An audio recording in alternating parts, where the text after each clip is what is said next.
23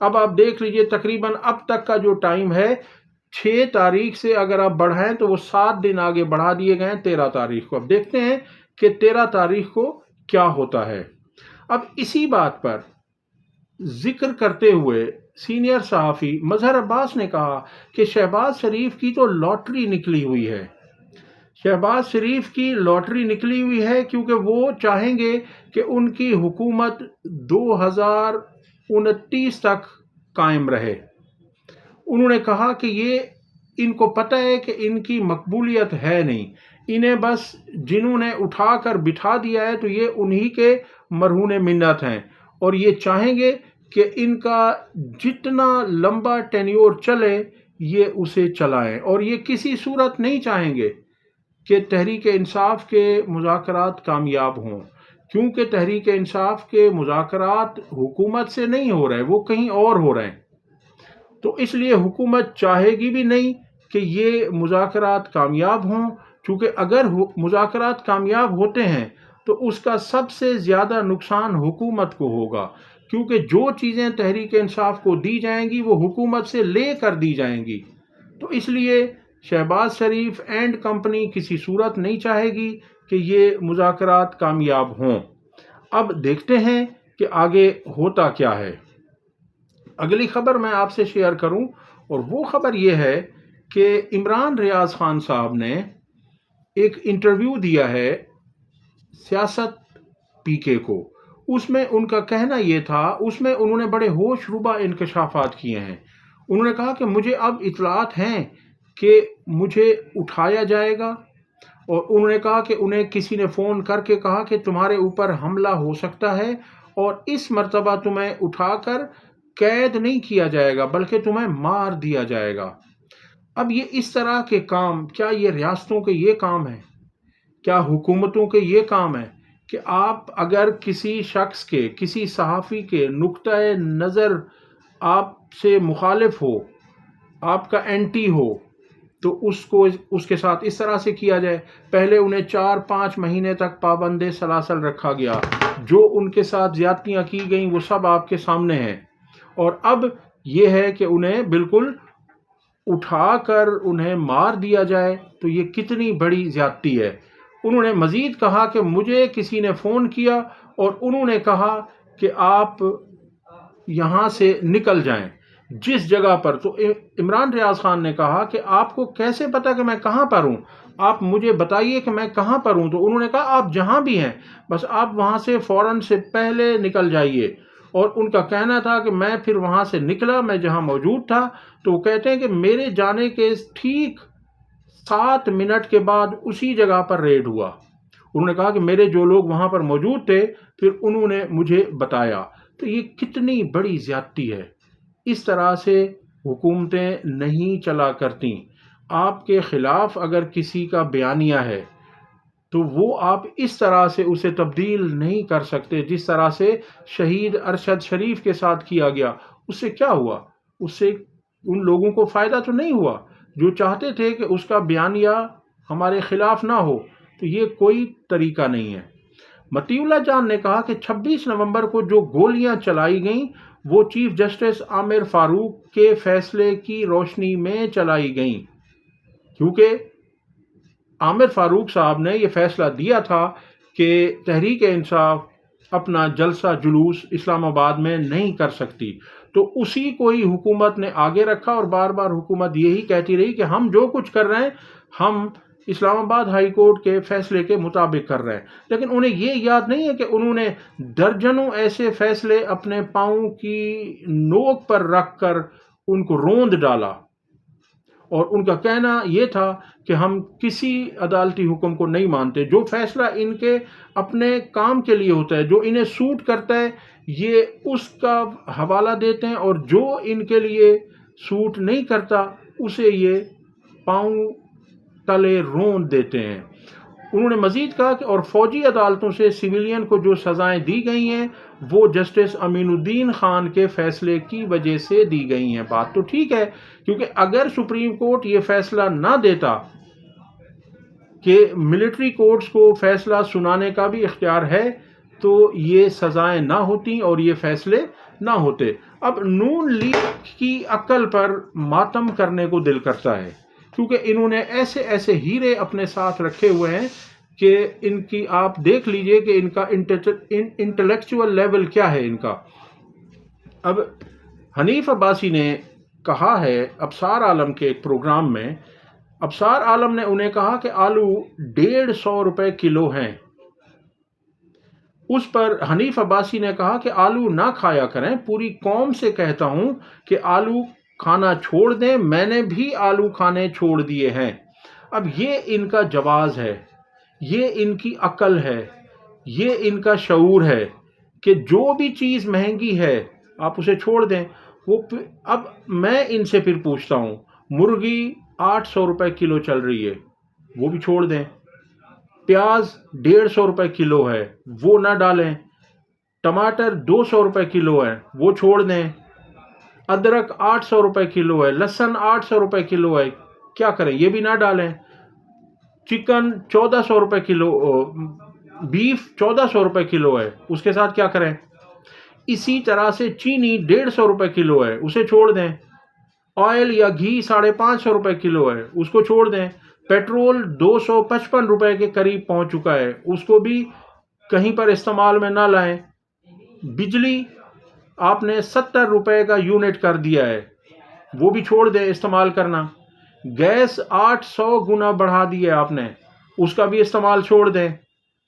کچھ عقل کو استعمال کریں، آپ کیسی بات کرتے ہیں؟ اور اب یہ صاحب وزراء کی لسٹ میں ان کا نام بھی شامل ہے۔ ابھی جو شہباز شریف نئی اپنی کابینہ میں جو اضافہ کرنے جا رہے ہیں، ان میں ایک نام حنیف عباسی کا ہے، دوسرا نام طلال چودھری کا ہے۔ اب آپ دیکھ لیجئے اور بھی ایک دو نام ہے، لیکن یہ جو ہیرے ہیں ان کی تو بات ہی کچھ اور ہے۔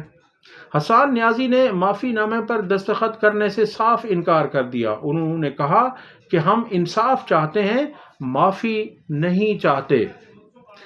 سلمان اکرم راجہ نے کہا ہے کہ عمران خان کی رہائی سب سے آخر میں ہوگی، باقی تمام اسیران کی رہائی ہو جائے تو پھر عمران خان کی رہائی ہوگی۔ کارکنان کی ضمانت ہونے دینی چاہیے تاکہ معاملات آگے بڑھیں۔ یعنی اگر حکومت مذاکرات میں سنجیدہ ہے تو حکومت کو چاہیے کہ صرف عدالتوں پر دباؤ نہ ڈالیں، صرف عدالتوں کو لکھے ہوئے فیصلے نہ لا کر دیں، عدالتوں کو ان کی مرضی کے مطابق فیصلے کرنے دیں، آزاد فیصلے کرنے دیں۔ تو تمام کیسز جھوٹے ہیں، تمام کیسز بوگس ہیں، تحریک انصاف کے تمام لوگ خود بخود جیلوں سے باہر آ جائیں گے۔ حنیف عباسی نے کہا کہ میں مقبولیت کی سیاست پر یقین نہیں رکھتا۔ ظاہر سی بات ہے، آپ کیسے یقین رکھیں گے مقبولیت کی سیاست پر، کیونکہ آپ خود مقبول نہیں ہیں، اور آپ نے مقبول جو لوگ تھے تحریک انصاف کو آپ نے فارم 47 کے ذریعے ہروایا۔ تو بات آپ کی صحیح ہے کہ آپ مقبولیت کی سیاست پر یقین نہیں رکھتے۔ آپ نے جن کی سیاست کرنی تھی یا جن کی سیاست اب تک کی ہے، وہ بھی سب کو پتہ ہے کہ آپ کو کون لے کر آئے اور کن کنڈیشنز پر لائے، اور اب آپ کے پاس کتنا اختیار ہے۔ آپ کے پاس تو ذرا اختیار بھی نہیں ہے کہ آپ کسی کی پوسٹنگ ٹرانسفر کر سکیں، تو آپ مقبولیت کی سیاست پر کیسے یقین کریں گے؟ جسٹس محسن اختر کیانی کو اسلام آباد ہائی کورٹ میں ججز تعیناتی جوڈیشل کمیشن سے الگ کر دیا گیا ہے۔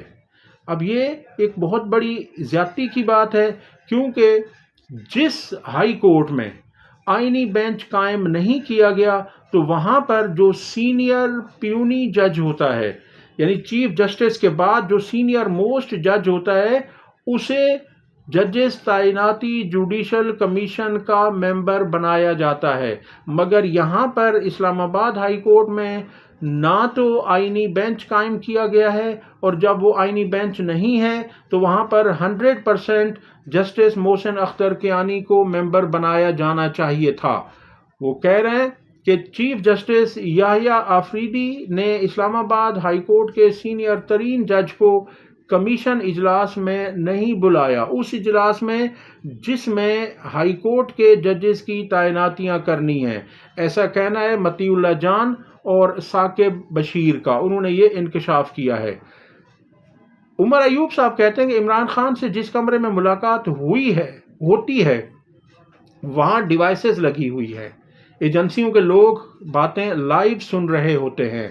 ہم ایسی جگہ ملاقات چاہتے ہیں جہاں ایسا ماحول ہو، یعنی انہوں نے کہا کہ ہم ایسے ماحول میں ملاقات کرنا چاہتے ہیں کہ جہاں پر صرف ہم ہوں اور ہماری باتوں کو سنا نہ جائے، ہماری آڈیو یا ویڈیو ریکارڈنگ نہ ہو، وہاں پر اس کمرے کو یا اس جگہ کو بگ نہ کیا گیا ہو۔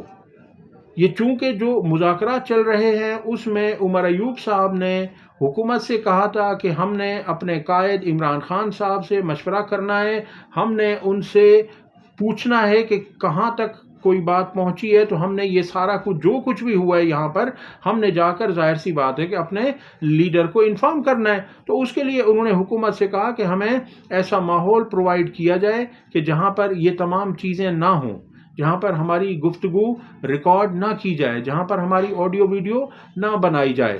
تو اس لیے اب دیکھتے ہیں کہ حکومت کیا چاہتی ہے۔ اگر حکومت مذاکرات کو آگے بڑھانا چاہتی ہے تو پھر حکومت کو ایسا انوائرمنٹ، ایسا ماحول تحریک انصاف کو دینا پڑے گا کہ جہاں وہ قائد عمران خان صاحب کے ساتھ جا کر گفتگو کر سکیں آزادی کے ساتھ، آزادانہ ماحول میں۔